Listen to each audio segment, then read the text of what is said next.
nani sa kuan social media, no? Sa Instagram ni Veronica Duterte dong irin.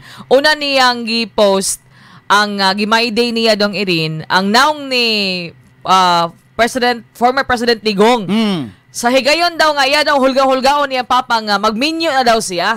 Oh, nakaangko ni og daghang mga reaction niya. Napay gisundan pa gid niya kining screenshot gihapon no sa ilahang video call. Video call. Oh, niingon daw si Kitty Duterte. Tingnan mo ang lips ko. Kaya di ba nagbalib-balib ng mga cosmetics niya. Cosmetics na siya. Ana daw dayon iyang papa. Wow! Kissable lips. Basta. Gito bang sa anak? Gani.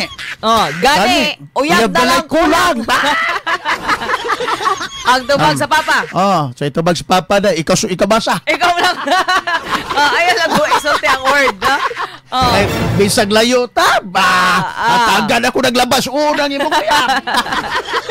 So makita nimo ang another kana bang angle no sa usa ka kanang Duterte dong irin ang atong kanhi presidente. Mao na nangutana ko nimo kung sama ba mo kinaiya ni former President Duterte. Isip usa ka mahanday.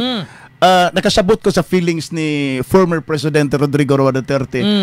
Managsama gyud siguro gyapon no? Nga murag kilasan ka ba nga makadungog sa ibong anak nga ibuhag kinabitaw nga giprotektahan og maayo imong gipangga og maayo gipaningkamutan og maayo gamahatagan nimo og maayo nga kinibitaw kinabuhi dai Marcel unya kalitan bitaw kag ingon nga magminyo nako tuyo ko nako what if ikaw tong manguyab kang Kitty Duterte ay kalisod anaday no? Libog kang sa imong diskarte. Abi nimo og ako'y manguyab kang Kitty Duterte. Ang diskarte nako unahon ako panguyab sa Digong. Onya kay ako. Siyempre ako ako manguyab kong Digong.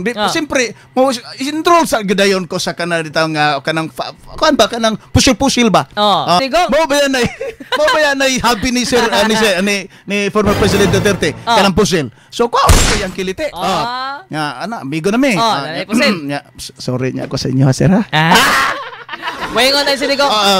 Sorry ka? Kaning pusili mo gamitan ko, hindi mo. Sir, kanang, adto na ko dito niya, sir. Nagdaan niya ako katong tag 1.2 million, sir, nga motor, sir, ha? So sa ato pa, imong i-bribe si Digong, ha? Di, basta unahon ako siya. Kuha ang iyang simpatiya. Pwede sab. Pero, lisod kayo, no? Lisod, no? Lisod mo kulitaw anak sa mga Duterte.